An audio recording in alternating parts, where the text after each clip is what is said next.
നമസ്കാരം, ഇത് filmy beat Malayalam. Murali ഗോപിയുടെ തിരക്കഥയിൽ മോഹൻലാലിനെ നായകനാക്കി പൃഥ്വിരാജ് സംവിധാനം ചെയ്യുന്ന ലൂസിഫറിനെ ചൊല്ലിയുള്ള ആശങ്കകൾക്ക് ഇതുവരെ അറുതിയായിട്ടില്ല.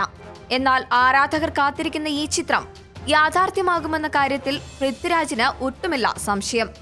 ലൂസിഫർ പിറന്നത് ഇപ്പോൾ അഭിനയിച്ചു തീർത്ത ടിയാന്റെ സൈറ്റിലാണെന്ന് പൃഥ്വിരാജ് പറയുന്നു. ടിയാന്റെ ചിത്രീകരണം കഴിഞ്ഞ വിവരം അറിയിച്ചുകൊണ്ടുള്ള ഫേസ്ബുക്ക് പോസ്റ്റിലാണ് പൃഥ്വി ഇക്കാര്യം പറഞ്ഞത്. ലൂസിഫറിന്റെ പ്രഖ്യാപനം വന്നതിന് തൊട്ടുപിറകെ ചിത്രത്തിലെ മോഹൻലാലിന്റെ ലുക്കിന് വേണ്ടിയുള്ള നെട്ടോട്ടത്തിലായിരുന്നു ആരാധകർ. പലരും സ്വന്തം ഭാവനയ്ക്കനുസരിച്ച് ലാലിനെ ലൂസിഫറാക്കി. ഹനീഫ് മുഹമ്മദ് സംവിധാനം ചെയ്യുന്ന ടിയാനിലെ അസ്ലനാണ് താൻ ഇതുവരെ ചെയ്തതിൽ ഏറ്റവും സങ്കീർണമായ കഥാപാത്രമെന്ന് പൃഥ്വി ഫേസ്ബുക്ക് പോസ്റ്റിൽ പറയുന്നു. ജീവിതത്തിൽ ഇനിയും കണ്ടെത്താനുണ്ടെന്ന് എനിക്കുറപ്പുള്ള ഒരുപാട് വിലയേറിയ പാഠങ്ങൾ പഠിപ്പിച്ചു തന്നിരിക്കുകയാണ് അസ്ലൻ. സങ്കീർണമായ ഈ കഥാപാത്രത്തിന് ജീവൻ നൽകാനായത് വലിയൊരു ബഹുമതിയാണ്. മലയാളത്തിലെ ഇതുവരെയുള്ള ഏറ്റവും വലിയ പ്രൊഡക്ഷൻ കൂടിയാണ് ടിയാൻ എന്ന കാര്യത്തിലും സംശയമില്ല.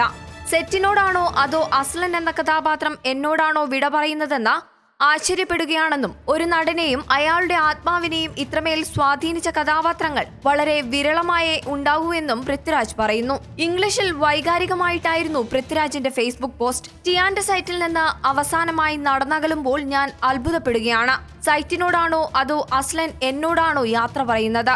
അവനവനേക്കാൾ ആഴത്തിൽ ഇത്രമേൽ സ്വാധീനം ചെലുത്താൻ കഴിയുന്ന കഥാപാത്രങ്ങൾ ഏറെയുണ്ടോ എന്ന സംശയമാണ്. ഒരുപാട് പാഠങ്ങൾ പകർന്നു തരുന്നുണ്ട് അസ്ലൻ. മലയാളത്തിൽ ഇതുവരെയുള്ളതിൽ വെച്ച് ഏറ്റവും വലിയ പ്രൊഡക്ഷനാണ് ഇത് എന്നതിലും സംശയമില്ല. റെഡ് റോസിന്റെ കൃഷ്ണകുമാറിനോടും മുരളിയോടും ഹനീഫ് മുഹമ്മദിനോടും നന്ദിയുണ്ട്.